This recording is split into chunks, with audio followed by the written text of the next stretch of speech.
दोस्तों आज मैं आपके लिए एक ऐसी डार्क मर्डर मिस्ट्री लेकर आया हूँ जिसका क्लाइमैक्स आपके होश उड़ा देगा, जिसकी डायरेक्शन और कहानी मुझे स्लीपी हॉलो मूवी की याद दिलाती है, जिसे भी मैंने पहले ही एक्सप्लेन कर दी है, जिसका लिंक आपको डिस्क्रिप्शन में मिल जाएगा। इस मूवी का प्लॉट सच में सबसे अलग और कॉम्प्लेक्स है, जो पक्का आपको पसंद आएगी। पर आखिर इसकी डार्क मिस्ट्री इसे बाकी मूवी से कैसे अलग बनाती है, चलिए जानते हैं मूवी के कहानी से।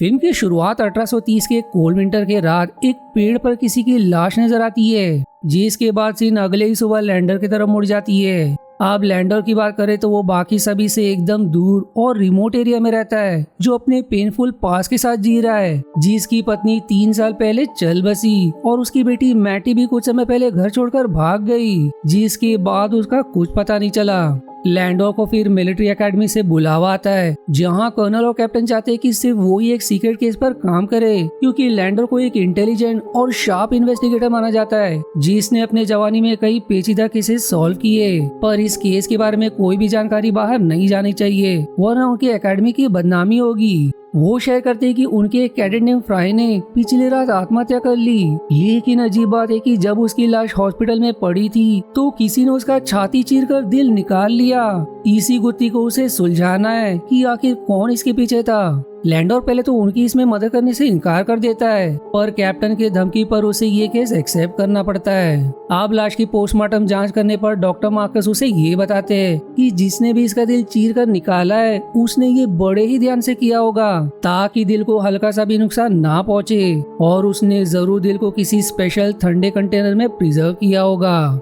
इसके बाद फिर लैंडोर वारदात के लोकेशन की जांच करते वक्त कैडेट नेम हुंटोन से पूछताछ करता है, जिसे फ्राई की लाश मिली थी, कि रात के समय वो वारदात के लोकेशन पर कैसे आया। तब हंटून बताता है कि गार्ड रूम जाते वक्त उसने किसी के तड़पने की आवाज सुनी। हैरान कर देने वाली बात ये थी कि फ्राई की लाश सीटेड पोजीशन पर मिली, जो अजीब बात है क्योंकि सुसाइडल की केस में लाश के पैर जमीन को नहीं छूते। इससे अब लैंडो को कुछ तो चमकता है, इसलिए वो तुरंत फिर से लाश की जांच करता है। यहाँ वो नोटिस करता है कि गले पर रस्सी के खरोच के निशान सामने की तरफ ज्यादा थे, और उसके गले के पीछे चोट के निशान थे, और नाखून पर भी खरोच के निशान थे, मानो पहले फ्राई पर किसी हथियार से पीछे से वार किया गया हो, और फिर गला घोटते वक्त फ्राई ने अपने दम घुटने से खुद को बचाने की कोशिश किया हो।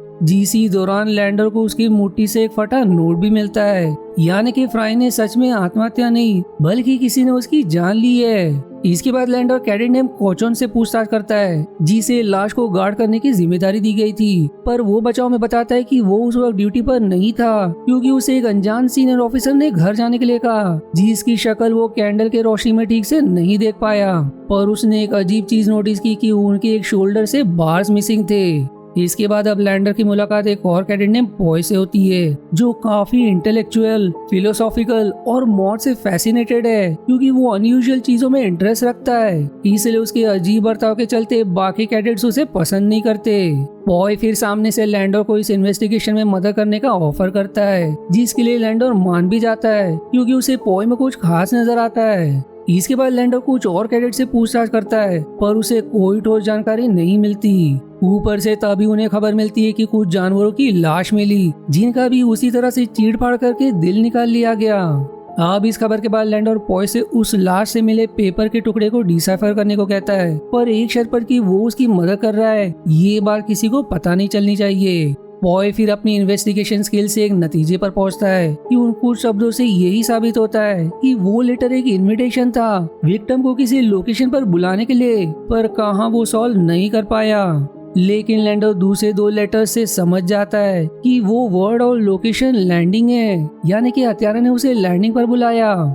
एक और खास नतीजे पर लैंडर पहुंचता है कि ये इनविटेशन जरूर एक लड़की से आया होगा, क्योंकि सिर्फ एक महिला ही दूसरे मर्द को लैंडिंग यार्ड पर बुला सकती है, जैसे कि 2 कपल्स करते हैं शहर से भागने के लिए। अब इन सब इन्वेस्टिगेशन के बेसिस पर लैंडर आइस हाउस जाने का फैसला करता है, क्योंकि डॉक्टर मार्कस का मानना था कि ऑर्गन को प्रिजर्व करने के लिए आइस की जरूरत पड़ती है। जो डिसीजन लैंडर का सही निकलता है, क्योंकि उसे आइस हाउस में एक सीक्रेट बेसमेंट मिलता है, जहां उसे जले मोमबत्ती के मोम, खून के निशान और सबसे जरूरी जमीन पर किसी काले जादू के फ्रेश मार्किंग मिलते हैं, जिसे वो तुरंत नोट कर लेता है। पॉय भी फिर लैंडोर का सीक्रेट मैसेज मिलने पर आइस हाउस पहुंचता है, जिससे लैंडोर अपनी इन्वेस्टिगेशन शेयर करता है कि हत्यारा जरूर किसी रिचुअल को अंजाम देने की कोशिश कर रहा था। इसके बाद दोनों सिंबल के एक्सपर्ट प्रोफेसर जीन से मिलते हैं, जिन्हें वो सिंबल दिखाने पर वो उनसे एक खास और पुराने विच हंटर किताब के बारे में बताते हैं, रिटन बाय हेनरी ले क्लर्क, जिसमें सेम रिचुअल का प्रयोग करके कई बास रिलीजन के विचेस की बलि दी गई इमॉर्टैलिटी पाने के लिए। खास बात यह थी कि इसकी सिर्फ 2 या 3 ही कॉपीज मौजूद है, जिनमें से एक उनके पास है और बाकी सारी जला दी गई। इस रिचुअल के अनुसार इमॉर्टैलिटी पाने के लिए पहले अनक्लीन एनिमल जिसे क्रिश्चियंस खाते नहीं है, एक अनबैप्टाइज्ड बच्चे का दिल और एक ऐसे इंसान का भी दिल चाहिए जिसने रस्सी से लटक कर अपनी जान दे दी। लैंडोर फिर पॉय को सजेस्ट करता है कि वो बाकी कैडेट में घुले मिले और कोई भी जरूरी जानकारी निकाले।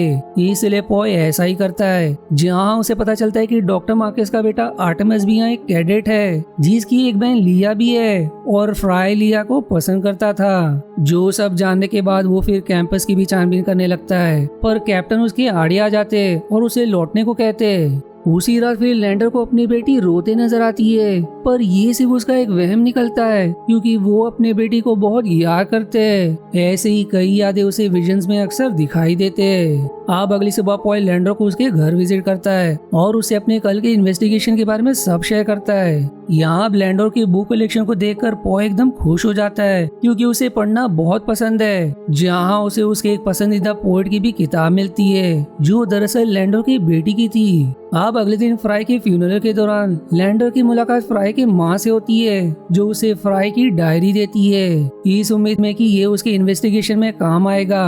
पर हैरान करने वाली बात ये थी कि एक कैडेट नेम बेलिंगर ने फ्राई की डायरी अब तक अपने पास रखी और किसी को इसकी खबर नहीं दी, जिसे आखिर में उसने उसकी माँ को सौंप दिया और जला देने के लिए कहा, क्योंकि डायरी कोडेड भाषा में लिखी होने के कारण वो खुद भी कुछ समझ नहीं पाएगी। इसके बाद अब मार्कस परिवार कैडेट्स को डिनर पर इनवाइट करते हैं, जहां पहली बार पॉय की मुलाकात आर्टेमिस की बहन लिया से होती है, जिसकी खूबसूरती और शांत स्वभाव से पॉय एकदम आकर्षित हो जाता है। पर लिया को देखकर लगता है जैसे उसने जिंदगी में कुछ तो खो दिया है, इसलिए उसके बारे में जानने के लिए पॉय उससे बातें करने लगता है, जिससे दोनों में अच्छी दोस्ती भी हो जाती है। खास करके इसलिए क्योंकि पॉय को भी लिया की तरह फ्रेंच भाषा आती है, जो बहुत कम को इस देश में आती है। अब अगली सुबह लैंडर उस डायरी के कुछ हिस्सों को डिसाइफर करने में सफल रहता है, पर उसका क्या मतलब है ये क्लाइमेक्स में रिवील होगा। वहीं पॉय और लिया दोनों डेट पर मिलते हैं और यहाँ भी लिया थोड़ी खोई खोई सी नजर आती है, जिसे कुछ देर बाद अजीब सा दौरा भी पड़ने लगता है, पर भाग्य से वो रिकवर भी कर लेती है। लेकिन रात होने पर जब पॉय लैंडर से मिलने जा रहा होता है, तभी कैडेट नेम बेलिंगर उन पर अचानक से हमला करके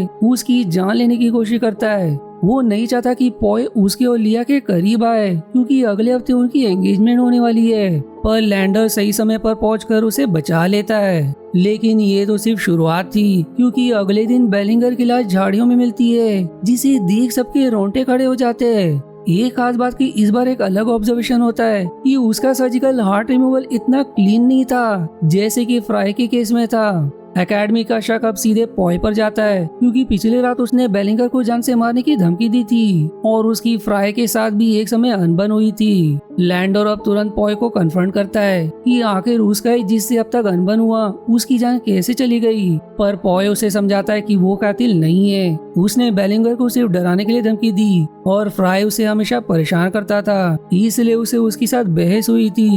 जिन बातों पर पॉय विश्वास कर लेता है। अब अगले दिन शौक के तौर पर मार्कस पॉय और लैंडर को खाने पर बुलाते हैं, जहां लैंडर को सीखने को मिलता है कि लिया किसी बीमारी से जूझ रही है और आर्टेमिस अपने बहन के प्रति बहुत पॉजिटिव है और मिस मार्कस का बर्ताव भी काफी अजीब है, जिससे उसे उन पर भी शक होने लगता है। इसलिए डिनर के बाद जब सभी एक दूसरे में बिजी हो जाते हैं, लैंडर मौका देखकर चोरी छिपे घर की तलाशी लेने लगता है। उसे अपने खोज में किसी प्रीस्ट की तस्वीर, कुछ अजीब डॉल्स, एक किताब और लिया के बचपन की तस्वीर भी मिलती है। पर सबसे बड़ी खोज की उसे वो क्लोक भी मिल जाता है जिस पर बार्स मिसिंग थे। इससे लैंडर को कोचान की बातें याद आती है कि कैसे किसी अनजान सीनियर ऑफिसर ने उसे ड्यूटी से फ्री कर दिया था, जिसके एक शोल्डर से बार्स मिसिंग थे। इससे लैंडर का शक सीधे आर्टेमिस पर जाता है। लेकिन कहानी में एक और ट्विस्ट, कैप्टन खबर करते हैं कि कैडेट नेम स्टोडार्ड अपने सामान के साथ गायब है। अब पूरी जांच करने पर लैंडर इस नतीजे पर पहुंचता है कि सिन स्टोडार्ड फ्राई और बेलिंगर का जिगरी दोस्त था। अगला शिकार वही होगा, इसलिए वो डर के मारे भाग गया। इतना कम नहीं कि अब कहानी और पेचीदा हो जाती है, क्योंकि जब यहाँ पॉय लिया से अपने प्यार का इजहार कर रहा था कि वो उसके लिए कुछ भी कर सकता है, वहीं लैंडो को कुछ तो सूझता है, इसलिए वो सीधे जीन के पास जाता है और उनसे उस प्रीस के बारे में सवाल करता है जिन्होंने विच हंटर की वो किताब लिखी थी, जिसकी तस्वीर देखते ही मूवी का पहला क्लाइमेक्स रिवील होता है, क्योंकि ये वही हेनरी ले क्लर्क है जिनकी तस्वीर मार्कस के घर पर थी। लैंडर अब तुरंत डॉक्टर मार्कस से मिलकर उनका पर्दाफाश करता है कि उन्होंने अपने बेटी की जानलेवा बीमारी को क्योर करने के लिए एक डॉक्टर होकर अंधविश्वास का सहारा लिया। उसने विच हंटर हेनरी ले क्लर्क के भूत को समन किया ताकि वो उसकी मदद से अपनी बेटी के लिए इमॉर्टैलिटी पा सके, क्योंकि लैंडो को सेम उसी विच हंटर किताब का दूसरा कॉपी उनके ही घर से मिल जाता है। अब जब हम मूवी में दिखाए गए क्लूज को जोड़ते हैं तो एक एक करके सब क्लियर होने लगता है। जैसे कि किताब के अनुसार एक सैक्रिफाइस जानवर का होना चाहिए जिससे इंसान प्यार करता है, और वो जानवर खास करके कुत्ता है जिसकी बलि मूवी में कुछ देर के लिए दिखाया गया था। वो दरअसल लिया का वही पेट था जिसकी तस्वीर लैंडर ने देखी थी, इसलिए उनके घर पर लैंडर को उनका पालतू कभी नजर नहीं आया। वहीं उनके घर से अजीब वो रिलीजियस किताब मिलना, उसमें भूत को समन करने के रिचुअल्स थे जिसके मदद से लिया ने हेनरी ले क्लर्क को समन करके उनसे पता किया होगा कि उनकी लिखी किताब का एक और कॉपी कहाँ हो सकता है। वहीं उस किताब को समझने के लिए फ्रेंच आनी चाहिए जो लिया को आती है, और कैडेट कॉरन को भी आर्टेमिस ने वही क्लोक पहनकर ड्यूटी से बर्खास्त किया था। डॉक्टर मार्कस अब पूरी तरह से फंस चुके थे। वो अब अपने बचाव में बताते कि उनकी बेटी अपनी बीमारी से तड़प रही थी और वो एक डॉक्टर और पिता होते हुए भी वो उसे क्योर नहीं कर सके। वो 3 महीने में मरने वाली थी। पर फिर एक दिन लिया ने उनसे शेयर किया कि उन्हें अपने परदादा का सपना आया जिन्होंने उसे क्योर करने का वही सैक्रिफिशियल तरीका बताया। जो परदादा वही हेनरी ले क्लर्क है, इसीलिए उनकी तस्वीर उनके घर पर लगी है। पर उन्होंने फ्राई की जान नहीं ली, वो पहले से ही मर चुका था। उन्होंने बस अपने परिवार की जिद पर उसकी लाश से दिल निकाला। इसी दौरान लैंडर को चमकता है कि उसका पूरा परिवार घर पर नहीं है, कहीं वो एक और सैक्रिफाइस को अंजाम तो नहीं दे रहे। जो बात उसकी सही निकलती है, क्योंकि आर्टेमिस, लिया और उनकी माँ पोए के सैक्रिफाइस की तैयारी कर रहे थे, क्योंकि आखिरी सैक्रिफाइस किसी ऐसे इंसान का होना चाहिए जो उससे सच्चा प्यार करता हो। पर इससे अब एक सवाल उठता है कि अगर सच्चे प्यार की बलि चाहिए तो बेलिंगर का सैक्रिफाइस तो वो कर ही चुके हैं, तो इनका रिचुअल पूरा कैसे नहीं हुआ? क्योंकि बेलिंगर भी लिया से सच्चा प्यार करता था, इसलिए वो पोई की जान लेने के लिए भी तैयार था जब वो लिया और उसके बीच आ रहा था। ये क्लाइमेक्स आखिर में रिवील होगा, पर इससे 2 गुत्थी और रिवील हो जाती है कि जैसे कि हमने देखा कि मार्कस परिवार अक्सर कैडेट्स को खाने पर इनवाइट करते हैं, जहां पर लिया पियानो से सभी का मनोरंजन करती है। वो दरअसल कैडेट्स को लिया की तरफ ल्यूर करने का एक तरीका था, जिसी में बेलिंगर, पॉय और फ्राई भी आ गया। जी हाँ, फ्राई भी, क्योंकि फ्राई भी लिया को पसंद करता था, जो बात पॉय को उस दौरान कैडेट से पता चली थी। यानी कि ये तीनों भी आखिरी सैक्रिफाइस के लिए चुने गए थे, जो पहले फ्राई पर नहीं चली और फिर बेलिंगर पर ना चलने पर उन्होंने पॉय पर ट्राई किया, और शायद उन्होंने बहुत पहले किसी बैप्टाइज बच्चे को भी सैक्रिफाइस कर दिया होगा, पर वो किसका बच्चा था वो रिवील नहीं किया गया मूवी में। वो सभी अब पॉय का छाती चीरने ही वाले थे, पर समय रहते लैंडर वहाँ पहुंच जाता है, जिसकी अचानक में आते ही लिया से एक लैंप गिर जाता है। इसी बीच आर्टेमिस और लैंडोर में हाथापाई हो जाती है और वहीं आके लपटे भी बढ़ जाती है, जिसके कारण आखिर में एक मलबा लिया पर आ गिरता है, जो देख आर्टेमिस अब उसे बचाने के लिए कूद पड़ता है। जिसी दौरान लैंडर पॉय को खतरे से दूर करता है, पर फिर कुछ देर बाद सारा मलबा भाई बहन पर गिर जाने से वो जगह उनकी समाधि बन जाती है, जो सदमा उनकी माँ और पॉय से बर्दाश्त नहीं होता। लेकिन लैंडर कैसे तो उन्हें जबरदस्ती वहाँ से निकाल लेता है। अब मूवी कुछ दिन आगे मुड़ जाती है, जहां डॉक्टर मार्कस ने अपने पोजीशन से इस्तीफा दे दिया, पर उनकी पत्नी पर कोई कार्रवाई की नहीं गई, क्योंकि वो ऑलरेडी अपने बच्चों को खोने के सदमे से गुजर रही है। पर यहाँ जब पॉय अपनी इंजरी से रिकवर कर रहा होता है, उसके दिमाग में मूवी का फाइनल क्लाइमेक्स रिवील होता है।